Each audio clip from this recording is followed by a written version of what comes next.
recognizable symbols of Singapore. It existed only as an idea, not an ancient statue, not a forgotten temple creature, not a legend carved into stone centuries ago.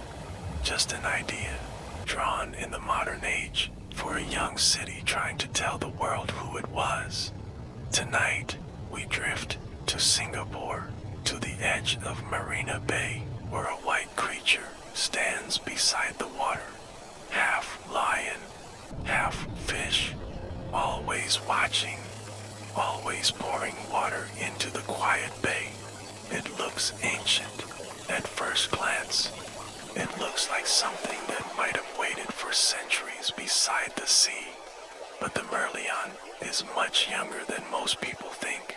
And by the end of this story, it may no longer feel like only a tourist statue. It may feel like a dream Singapore made for itself. A dream made from water, memory, legend, and the soft light of a city still becoming what it is. Night settles slowly over Marina Bay. The day has been warm. The pavements still hold a little of the heat, but the air near the water has begun to soften. Across the bay, the buildings glow one by one, their lights appearing in the glass like small stars. The water is dark now, not black exactly, more like deep blue silk moving gently beneath the city. And there, beside the bay, the Merlion stands. Its body curves like a fish rising from the sea. Its head is a lion's head, proud and still, facing outward toward the water. From its open mouth, a stream flows endlessly into the bay below. The sound is steady, gentle, almost like rain. People pass by in the evening. Some are tourists, some are families, some are walking slowly after dinner. Some stop for photographs, smiling beneath the lights. Others barely look at the statue, because symbols that become familiar can begin to feel invisible. But the Merlion remains quiet, white, watchful, a creature between the sea and the skyline. It is easy to imagine that it has always been there, that it was carved long ago by ancient hands, that sailors once saw it in the mist, that old kings once whispered its name. But that is not how the story begins. The Merlion began much more quietly, not with a chisel striking stone, not with a temple rising from the jungle, not with a myth written in an ancient book. It began as a drawing, a symbol, a shape imagined for Singapore in the modern age. Before the statue, before the postcards, before the crowds at Marina Bay, there was only the need for an image. A young Singapore was trying to show itself to the world, and somewhere in that search, the fish and the lion were brought together. To understand why, we have to drift backward, not all the way into the ancient world, but into the older memory of the island, before Singapore was known for towers, airports, gardens, finance, and glowing night views. It was shaped by water. The island lived beside the sea. Boats moved through the surrounding straits. Rivers carried people inland. Harbors brought traders, travelers, languages, goods, and stories. The sea was not just a view. It was a road, a doorway, a living path between worlds. Long before the Merlion stood at Marina Bay, the island was remembered by another name, Temasek, a name often linked with the sea. Imagine it now, not the bright city of today, but an older shoreline, the morning still dim, wooden boats resting in the water, ropes damp with salt, Small fires glowing near the shore. A quiet settlement waking beside the sea. The tide moves in and out. A boatman checks his vessel. A trader looks toward the horizon. Someone carries water. Someone prepares food. Someone listens to the sound of waves touching the land. This was not the Singapore of skyscrapers. It was lower, closer to the water, closer to the wind. And that memory, the memory of the sea, would one day become part of the Merlion's body. The fish have the part that belongs to water, the part that remembers Temasek. But the Merlion is not only a creature of the sea, it is also a creature of a story. And that story begins with a prince, a journey, and an animal glimpsed on an island. According to old tradition, a prince named Sangnila Utama came to the island that was then known as Temasek. The sea was rough, the journey was uncertain, and when he finally arrived, he saw a strange creature moving in the distance. It was said to be noble, powerful, unfamiliar.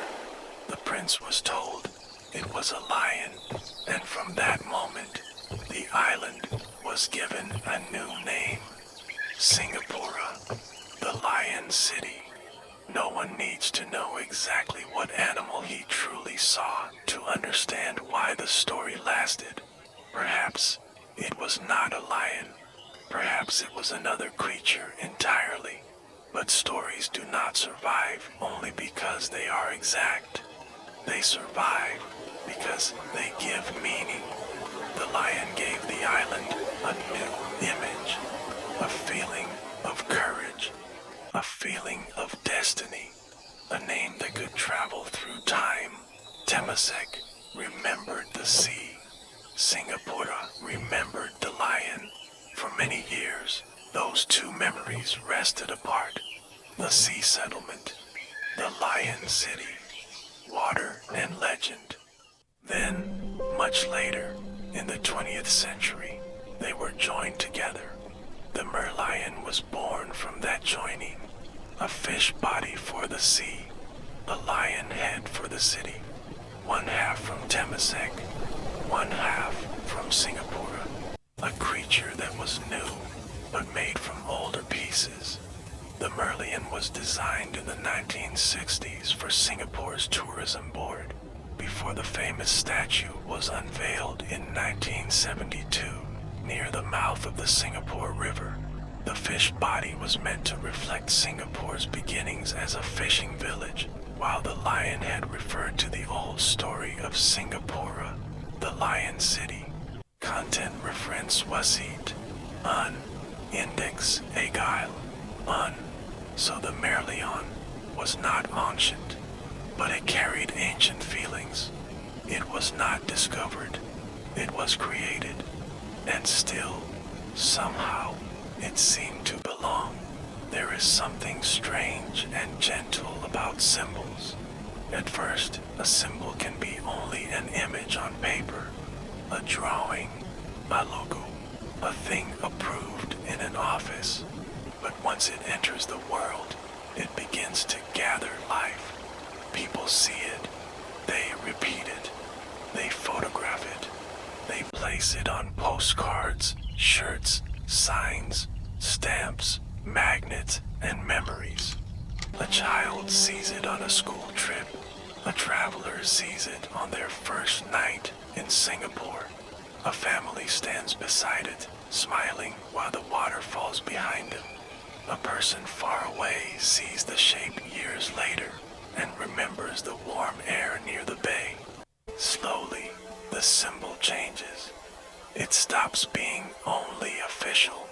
It becomes personal. The Merlion followed this path.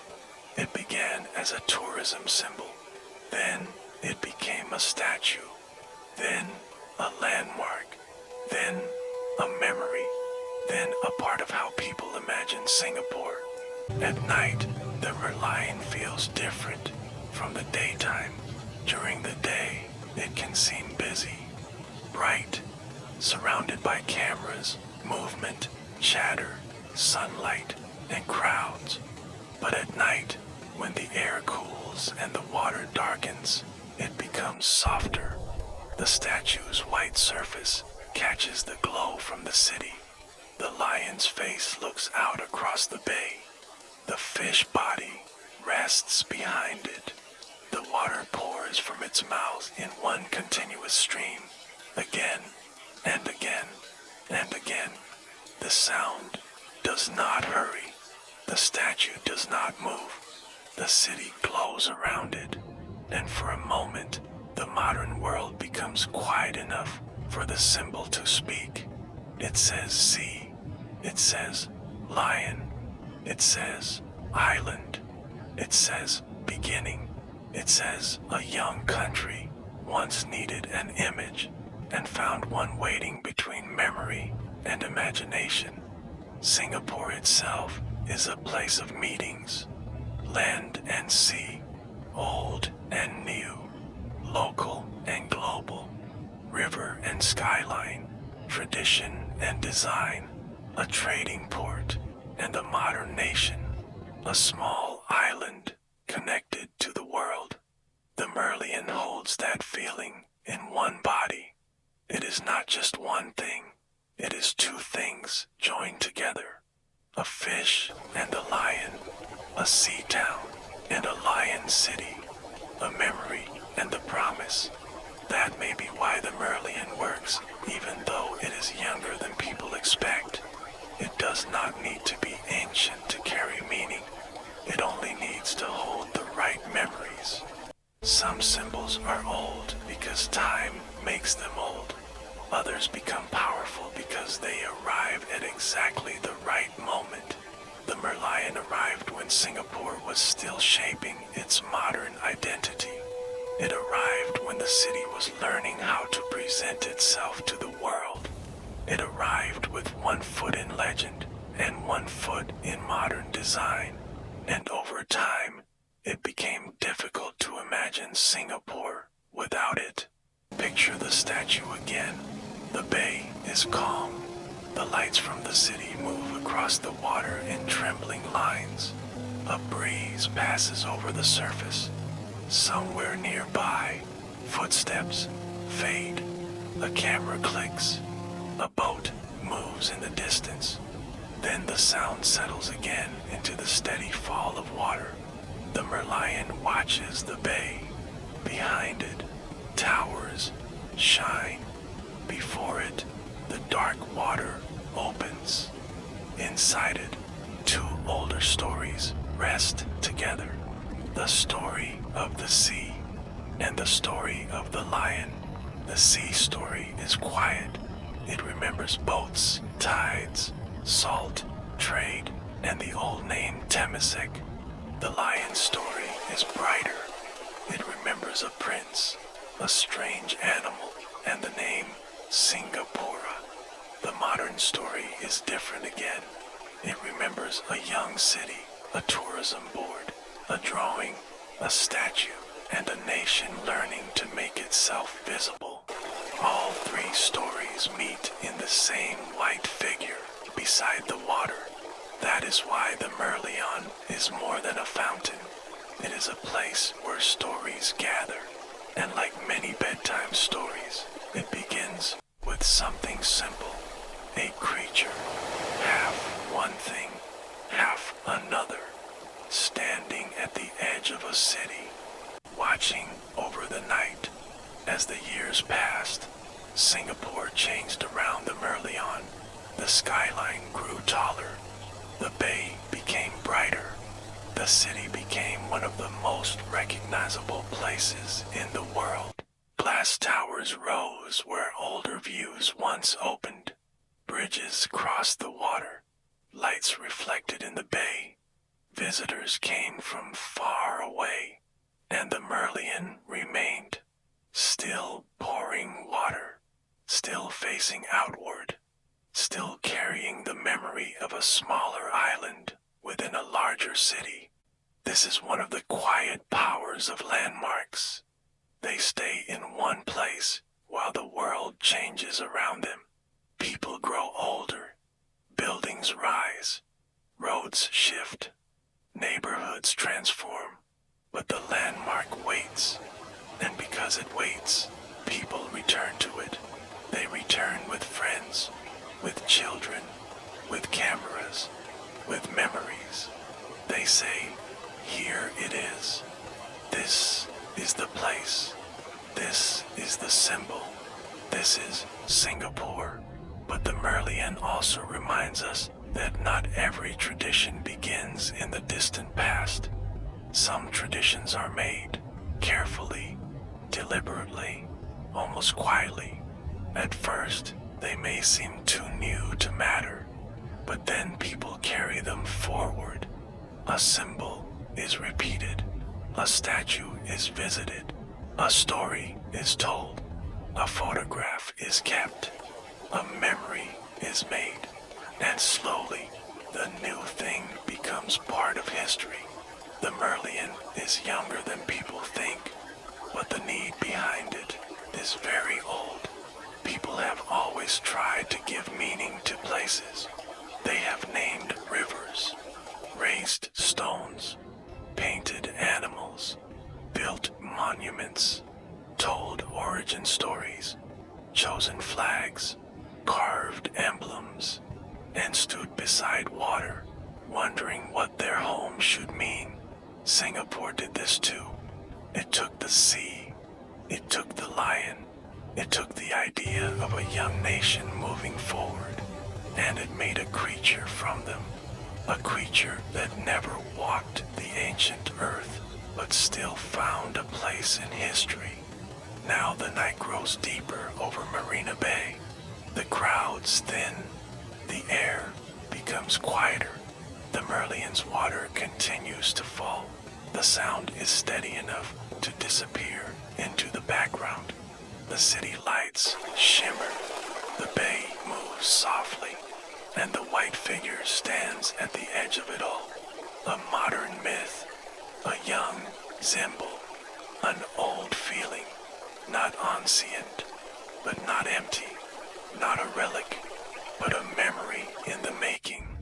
The Merlion began as an idea, then it became an image, then a statue, then a landmark, then a symbol that people around the world could recognize. And maybe that is how history often works. Not always as something buried, not always as something ancient. Sometimes history begins as a choice, a design, a story people decide to keep. The sea keeps moving, the skyline keeps glowing, the water keeps falling, and the Merlion keeps watching over Singapore. Half from the sea, half from the story, still, silent, and younger than you think.